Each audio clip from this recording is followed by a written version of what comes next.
tarde para todo mundo. Boa tarde, boa tarde, boa tarde. Obrigado pela presença de novo, tá bom? De novo, mais uma vez aí, essa maratona que é longa, né? A gente está na metade dela, estamos acabando já, mais um pouquinho a gente termina, mas vai valer a pena, tá ok? Vamos lá? Vamos começando? Ok. Hoje a gente tem pela frente, eu vou começar hoje com um texto que é mais extenso, mais longo e um pouquinho mais exigente em termos de detalhes, tá legal? Que é o Caminhos Cruzados, esse romance monumental do Érico Veríssimo, publicado em 1935, ok? É um dos primeiros romances do Érico. É um dos romances que está mais no início da carreira dele, ok? Naquele momento, comecinho da década de 30, o Érico já havia alcançado alguma projeção, inclusive nacional, embora vivendo em Porto Alegre. Porto Alegre, que era uma cidade, então, não tão importante no cenário cultural brasileiro como viria a ser mais tarde, né? Mas mesmo assim o Érico, pelo talento, pelo esforço, pelo empenho dele, havia conseguido já inscrever o seu nome com pelo menos um romance como Clarissa e Olhar aí os Lírios do Campo, dois romances fantásticos, tá legal? Mas Caminhos Cruzados é uma obra que supera, é uma obra de superação e é um dos livros mais importantes da obra, da carreira do Érico Veríssimo. Legal? Acho que mais importante é isso, só que depois a série O Continente, em que ele reconstrói, através da ficção, a história do Rio Grande do Sul, né? Desde o período da colonização até ali meados do século XIX, ok? É uma obra realmente monumental, O Continente, que vai tomar dele décadas a fio de trabalho duro e empenhado, ok? Bom, Caminhos Cruzados é um romance importante, não apenas pela contribuição, não apenas pelo que ele significa na carreira do Érico Veríssimo, mas também para a contribuição que ele dá para a literatura brasileira naquele momento da década de 30, ok? E aí é importante começar, eu acho que por esse ponto, situar esse romance dentro, né, no interior de todo um contexto, de todo um percurso que a literatura brasileira estava trilhando naquela década de 30. Que não é um percurso fácil e, no entanto, é um percurso decisivo para que a gente entenda, inclusive, o que veio a ser a literatura brasileira posterior, né? Naquela década de 30 estão surgindo escritores que são monumentais. Um deles está ali, o Érico Veríssimo. Mas ainda existem ali Jorge Amado, Graciliano Ramos, José Lins do Rego, José Américo de Almeida, mais tarde vai aparecer um sujeito chamado Cornélio Pena, Lúcio Cardoso, tá bom? São grandes romancistas e que, de certa maneira, fundam o modelo do que nós podemos chamar de romance do século XX brasileiro. Érico Veríssimo é um desses arquitetos da literatura e do romance moderno brasileiro e Caminhos Cruzados é uma das obras que mais contribuíram para esse processo, ok? Então, acho que a primeira coisa que a gente precisa dar uma olhadinha é um pouquinho nesse momento, né? Década de 30. Um romance, né, que é publicado no período Vargas. Então aqui um pouquinho da história do Brasil vai nos ajudar a entender melhor a importância e o impacto desse romance. Período Vargas, 1935, né? Não é apenas alguns anos após a Revolução de 30 e tudo o que ela significou em termos de transformação, de mudança, de modernização da vida brasileira, sobretudo nas suas estruturas políticas e também econômicas, né? No que ela significou de troca de poder, de arejamento da vida brasileira, ok? De certa maneira, a literatura, a arte brasileira de forma geral, isso se estende também para a pintura, para o teatro, legal? Mas fiquemos aqui no que nos interessa, o romance. Ela segue também esse caminho de arejamento, de busca de novas linguagens, novas formas de expressão. Um caminho, na verdade, que já vinha sendo trilhado desde a década de 20 com os modernistas, né? Mas os modernistas tinham uma vocação muito mais vanguardista, muito mais anárquica, num certo sentido. Essa segunda fase, como é chamada, ou segunda geração, ou segunda onda, ou segundo momento, legal, do modernismo, já tem uma outra perspectiva. Não é tanto aquela perspectiva de destruir, de explodir, né, o conservadorismo parnasiano e simbolista, que foi a grande obra, na verdade, dos modernistas de 22, Mário de Andrade, Oswald de Andrade, Menotti Del Pique, Cassiano Ricardo, né, e tantos outros ali que se juntaram a eles. Feita já esse processo, digamos, de destruição daquelas barreiras, daqueles obstáculos do conservadorismo parnasiano, impunha-se agora uma nova tarefa. O que será construído no lugar? Não é? Ficou-se durante a semana de 22 e nos anos seguintes, falando-se muito de uma literatura moderna e modernista, de uma arte de vanguarda, inovadora e etc. e tal. Mas qual seria a feição dessa literatura moderna, né? Quais seriam os traços delineadores dessa literatura moderna? De certa forma, os romancistas que vão aparecer na sequência, entre eles o Érico Veríssimo, chamam a si essa tarefa: definir, né, delimitar essa nova face da literatura brasileira e aqui especificamente do romance brasileiro. Então, autores como Graciliano Ramos e o Érico Veríssimo, o Jorge Amado e os outros que eu citei já, estão em busca dessa feição, dessa nova arquitetura da narrativa romanesca brasileira. Legal? Caminhos Cruzados, então, tem que ser colocado dentro desse percurso, um percurso de construção, ok? De uma literatura que tem que responder a dois desafios importantes. Quais são esses desafios? O primeiro deles, ela precisa ser moderna, nova. Ela precisa ser inovadora. Ela tem que transcender, superar, ir além daqueles modelos estéticos que vinham do século XIX. Era necessário fazer isso, de um lado. De outro lado, havia um desafio que não era proveniente do campo estritamente estético e literário. Havia um desafio cuja origem estava no próprio universo social e político brasileiro. E esse desafio está ali configurado no período Vargas. Naquilo que o chamado período Vargas, a Revolução de 30, trouxe de inovação para a vida brasileira. O impulso de uma certa industrialização, né? O estímulo a uma urbanização, o desenho de uma estrutura jurídica e de uma estrutura política nova. Um exemplo pequenininho, ali se começa o esboço de uma legislação trabalhista para o Brasil, não é? Que vai demorar muito para ser aprovada, para ser sedimentada, mas a discussão dela tem início ali. Mudar, por exemplo, a figura do coronel, mudar o sistema eleitoral. Então, o próprio Brasil, enquanto nação, enquanto país juridicamente organizado, politicamente estruturado, buscava uma nova feição. E nessa busca apareciam novos atores sociais. O operário ganhava mais evidência. As pequenas classes médias urbanas, o pequeno comerciante, o funcionário público, o profissional autônomo, se tornavam agora personagens com maior relevância nesse cenário. O segundo desafio que se impunha à literatura, sobremodo ao escritor, ao romancista, era o seguinte: como essa literatura, sendo moderna, poderia dar voz, visibilidade a esses novos atores sociais, a essa nova realidade que vai despontando naquele Brasil dos anos 30. Como trazer esses sujeitos sociais e políticos que estão aparecendo com mais nitidez, como trazê-los para dentro do campo literário, para dentro do campo estético? De certa forma, e talvez eu esteja abusando um pouquinho, mas só talvez, de certa forma, esse é um desafio que se impõe não apenas ao Érico Veríssimo, mas a todos os companheiros de jornada dele.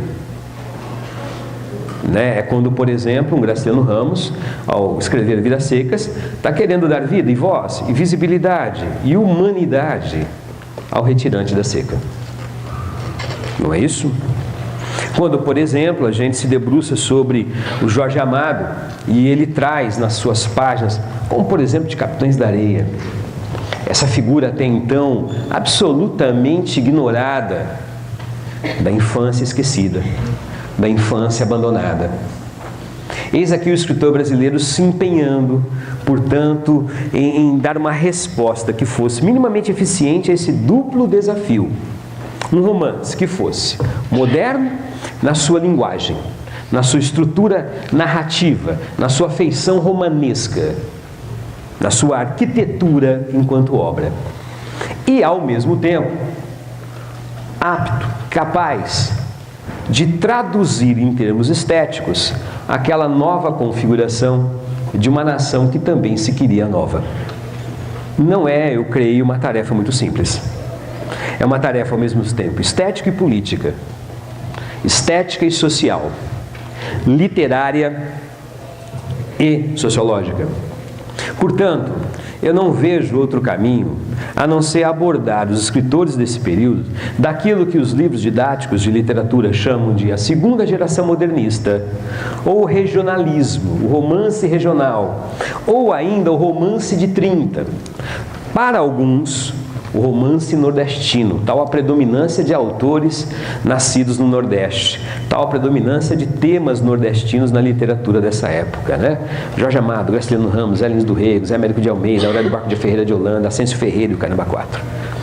Então, esses autores, eu acho que não é possível lê-los se a gente separar a literatura da política.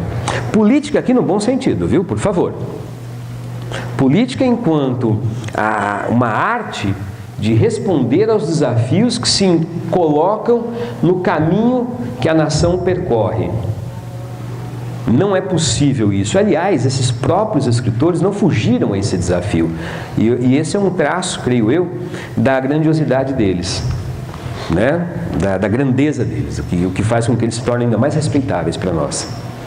No caso de Érico Veríssimo, no caso específico de Caminhos Cruzados, isso está lá. Os temas sociais estão ali presentes, né? Esses temas são todos eles evocados no interior do livro pelos personagens. Esses personagens que aqui estão muito bem enraizados em classes, em grupos sociais muito bem delimitados. Em parte, esse é um dos sentidos do título. Os caminhos que se cruzam são os caminhos desses personagens, mas também são os caminhos desses grupos sociais que convivem no espaço brasileiro, que convivem no mundo brasileiro. Já aqui aparece para nós uma perspectiva moderna de sociedade, uma sociedade múltipla, uma sociedade variada. Há ainda um outro elemento, a questão política. E quando eu falo momento político ali, eu quero me referir a duas coisas. Não só o momento, grosso modo, década de 30, período Vargas, mas um momento específico, que é o momento da publicação do livro, 1935. O Érico Veríssimo dá uma espécie de azar. 1935, como você sabe, o Partido Comunista Brasileiro, que então estava legalizado, organiza um movimento político e tenta tomar o poder no que seria uma espécie de revolução, liderados pelo Luiz Carlos Prestes, então já secretário-geral do Partido Comunista Brasileiro. As várias células, vamos dizer assim, desse partido que estão espalhadas pelo Brasil, tentam organizar uma espécie de revolução popular. A coisa não dá muito certo, como você sabe disso. Na realidade, o único lugar no Brasil em que esse levante deu certo foi na capital do Rio Grande do Norte, Natal, onde de fato esses rebeldes ou esses revoltosos chegaram a tomar o poder durante 72 horas. Depois foram presos, derrotados e presos pelas forças legalistas. Legal? Muito bem. Isso desencadeou um processo de perseguição, prisão em massa de pessoas acusadas de conexão com esse levante. Estivessem elas, de fato, conectadas com isso ou não. Por exemplo, um dos presos Na sequência disso, será Graciliano Ramos, né? Será preso em consequência disso. É também um ano em que o Érico Veríssimo, lá no Rio Grande do Sul, um homem completamente distanciado do Partido Comunista ou de qualquer, digamos, militância política, lança Caminhos Cruzados. E nesse lançamento, quando uma parte da crítica reconhece ali essa inclinação social do livro, acusa o livro de fazer propaganda comunista. Não é uma acusação, digamos, à toa ou leviana. Ela tem consequências. Acusar alguém naquele momento de militância de um partido que tinha sido colocado na ilegalidade, cujos militantes estavam sendo presos, era, na verdade, colocar o autor do livro sob ameaça. Então, o Érico Veríssimo, ele teve um momento bastante tenso, não só na sua vida pessoal, mas também quanto ao destino do livro. Durante um bom tempo, o livro foi lido como propaganda comunista. Isso fez um certo mal ao livro, né? Muitos leitores acabavam ou recusando a leitura do livro, ou então se aproximando do livro com essa visão a priori. E esse apriorismo, digamos assim, acabava levando a uma compreensão muito precária do romance. Então, um romance cuja história, cuja vida na literatura brasileira só vai se tornar mais significativa depois que aquele clima político desaparece. Há uma certa demora, tá? Para o reconhecimento do livro. Tudo bem? Como se não bastasse esse momento político, ainda havia ali, né, essa vocação que o Érico Veríssimo sempre buscou: trazer para dentro da literatura uma dimensão social, né? Ele tenta responder aquele desafio, uma literatura que seja moderna e ao mesmo tempo socialmente responsável. Mas naquele momento, isso é acusado de partidarismo político. Ok? Muito bem. Quais são os temas sociais, então, que vão incomodar naquele momento? O que o Érico traz ali dentro do seu texto? Primeiro, ele fala muito sobre desigualdades. Não apenas as desigualdades econômicas que se estabelecem entre os diversos grupos sociais, tá? Mas as desigualdades também de direitos, de acesso a direitos. Essa é uma questão muito interessante. O livro Caminhos Cruzados, ele problematiza a sociedade brasileira. Ele não vê essa sociedade como uma sociedade pacífica ou harmoniosa. Ele apresenta para nós uma realidade social tensionada, em que os diversos grupos sociais, representados, cada qual por um certo grupo de personagens, estão se relacionando de uma forma mais dramática. Há uma espécie de tensão latente entre eles. Não há no romance, em momento algum, uma tensão que exploda em conflito aberto, mas percebe-se que existe sempre uma diversidade, uma diferença, uma divergência na perspectiva de mundo, nas emoções que habitam esses personagens. Divergências que brotam, por sua vez, dessas desigualdades. Um outro elemento importante a considerar aqui é que o Érico Veríssimo, ele mergulha naquilo que a gente poderia chamar de uma realidade local. Porto Alegre. Um autor gaúcho que mora em Porto Alegre, que vive ali com a sua família. Então, seguindo essa ideia de apresentar uma realidade social mais palpável para o escritor, o Érico Veríssimo, então, busca retratar aquela realidade que ele conhece, que é a vida ali em Porto Alegre.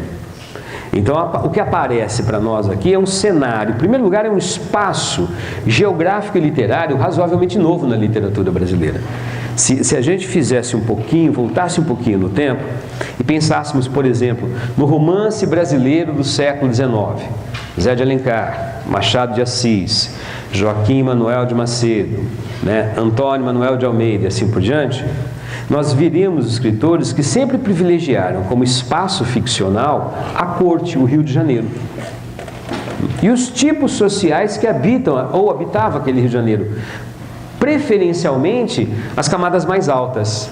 Então, como eu ia dizendo, como ficou essa dúvida a respeito desse personagem, eu vou retomar um pouquinho sobre ele, tá legal? Para a gente esclarecer um pouquinho melhor. Eu havia dito para vocês que o professor Clarimundo é, dentro do romance, a encarnação, a figuração do intelectual. Nesse caso, é aquilo que a gente costuma chamar de um intelectual de província. Quer dizer, o intelectual que não chega a obter reconhecimento e assim por diante. Nem por isso deixa de ser um intelectual. Ok? Em primeiro lugar, na condição de professor, de homem, portanto, voltado no romance ao universo do conhecimento, do saber, e no caso dele, então, seria legal a gente apontar isso, um saber desinteressado. Por que desinteressado? Porque aqui não se trata de um saber útil, não é um saber que eu vou transformar em alguma coisa que há de me render ou dinheiro ou fama. Não se trata, portanto, de um saber utilitarista nesse sentido, não é uma atitude utilitária. Ele busca o saber pelo prazer de saber, que alguns chamariam de diletante, o intelectual diletante. Isso o distingue dos demais personagens. Todos os demais personagens agem sempre em busca de uma satisfação, legítima ou não, pouco interessa, ok? Mas sempre em busca de uma satisfação, sempre em busca de uma espécie de um benefício imediato. O Pedro, por exemplo, em determinado momento, gasta o dinheiro do primeiro salário, que é o dinheiro que a família precisaria para pagar algumas contas, para comprar um presente caro e impressionar a Cacilda. Eu diria que é uma coisa legítima, mas ele está agindo pensando, em primeiro lugar, num benefício imediato e pessoal. O professor Clarimundo, na sua busca do conhecimento, não se dedica a isso, não quer transformar esse conhecimento em algo que se traduz em um benefício imediato e pessoal para ele. Então essa é uma distinção, uma diferença, eu diria do ponto de vista ético, entre ele e os demais personagens, e que dá a ele um lugar razoavelmente especial no interior do romance. Tá? E agora, dedicar ou conceder a esse intelectual um lugar específico e um lugar valioso e valorado, positivamente valorado no interior do romance, é significativo. Parece que assim o Érico Veríssimo está me dizendo que cabe ao intelectual, naquele universo político, social, moral, em derrocada, naquele mundo que vive a crise do desemprego, da miséria, da indiferença, do esgarçamento das relações pessoais, cabe ao intelectual funcionar como uma espécie de reserva moral, detentor, portador dos verdadeiros valores éticos que constituem a sociedade. Ele é uma espécie de guardião disso tudo. Ele não pode se deixar contaminar por aquele mundo. Ok? Me parece, portanto, nesse sentido, que há um recado no livro que está sendo dado para os demais intelectuais brasileiros naquele momento. Como se o professor Clarimundo fosse, no romance, a representação, a figuração a função do intelectual naquele universo. Ok? Além do mais, o professor Clarimundo ainda tem um outro sentido na sua atuação como personagem. Enquanto um sujeito que se propõe a escrever um livro, e é um livro que pretende ser a narrativa da vida ali na Travessa das Acácias, de imediato a gente percebe um processo aqui metalinguístico. Eu comecei a ler um livro chamado Caminhos Cruzados. E dentro deste livro eu vou encontrar um personagem, o professor Clarimundo, que se põe a escrever um livro. Curiosamente, com o mesmo objetivo dos Caminhos Cruzados, narrar a vida em trânsito dos personagens. É como aquela espécie de presente surpresa, quando você abre a caixa e dentro dela encontra outra caixa, A babushka, aquela avó, aquela boneca de madeira russa. Você tira uma boneca, dentro tem outra, assim por diante, Babushka não, mamushka, perdão. Meu russo está meio enferrujado. Bom, há esse jogo de espelhamento, essa metalinguagem, também no livro. Legal? Com isso, acho que o Érico Veríssimo está me dizendo qual é o papel da literatura? O papel da literatura, portanto, seria a de dar voz, de dar a expressão, de tornar audível esses valores dos quais o intelectual é o portador. Por isso que lá numa das primeiras telas eu tinha colocado que o que atravessa a consciência estética, ética de escritores como Érico Veríssimo naquele momento da história brasileira é essa concepção de que a literatura não é um divertimento, não é um entretenimento, nem é uma mercadoria através da qual eu vou ficar rico, satisfazendo o gosto do público, mas é antes um instrumento que serve para preservar e comunicar valores, ideias que nos fazem humanos diante de um mundo, considerando ali o universo de caminhos cruzados, diante de um mundo que ameaça essa nossa humanidade. Tudo bem? Eu consigo assim deixar um pouquinho mais claro qual é o lugar desse personagem no interior da narrativa? Sim ou não? Façam assim se vocês concordarem, assim se não, e assim por diante. Tudo bem? Ok, legal então. Bom, isso tinha ficado um pouco obscuro, vamos lá para a pergunta? Ok? Uma pergunta que eu acho que a maior parte de vocês já conhece. O objetivo da pergunta não é exatamente ficar fazendo uma espécie de um quiz, um show, nada disso. É que a gente observe o que se pede, como é que o livro cai na prova, tá? Veja, a prova da Unicamp, então. São Francisco botava o dedo nas feridas dos leprosos. Mas é que ele era um santo, fazia milagres. E ela é simplesmente Doralice Leitão Leiria, Dona Dodó. Um ser humano como qualquer outro. Essa é uma citação do livro. Segunda citação do livro. Queres seguir a política? Então, procure imitar Bismarck. Haverá padrão melhor? Lembra que Bismarck é o unificador lá da Alemanha no final do século XIX. Os fragmentos acima captam um dos traços principais de Caminhos Cruzados no que diz respeito à identidade narrativa das personagens. O grifo é meu. Por que eu estou grifando ali? Porque nesse momento anunciado, o examinador da Unicamp, ele indica para você o que ele quer que você observe. Ou seja, a pergunta não é uma pergunta genérica, abrangente, sobre qualquer tópico do livro. É sobre um tópico específico. Então é muito importante que o candidato naquele momento da prova, ele perceba no enunciado o que está sendo delimitado.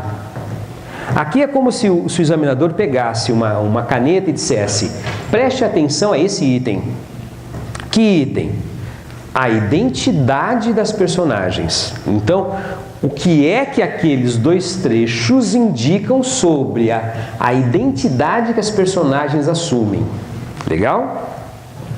Ele continua. Considerando o conjunto do romance, então agora sim, considerando que você leu todo o romance, então ele está me dizendo o quê? Que esse elemento deve se repetir ao longo do romance. Tal traço consiste em... Então vejamos. Esse traço de identidade dos personagens, que aparece em outras circunstâncias do romance, consiste em quê? Agora eu vou olhar para as alternativas. E como é que eu vou decidir quais são as erradas? Que a maneira melhor de fazer essas questões, pelo menos na minha percepção, é eliminando o que tem de errado, A maneira melhor de eliminar o que está de errado é o seguinte: cada alternativa vai ter que indicar um traço de constituição da identidade da personagem que se encontra nos dois trechos acima. Concorda comigo ou não? Então tudo que eu tenho que fazer é comparar a alternativa com aqueles dois trechos e buscar a convergência. Veja o que diz a alternativa A. Tal traço consiste em uma percepção de que a necessidade de status na vida social e a produção de desejos políticos e religiosos nascem da cópia de um modelo consagrado. Espera um pouquinho. Isso está nos dois trechos acima? Eu encontro nos dois trechos essa ideia de que status na vida, e a produção de desejos políticos e religiosos dependem da cópia de alguém consagrado?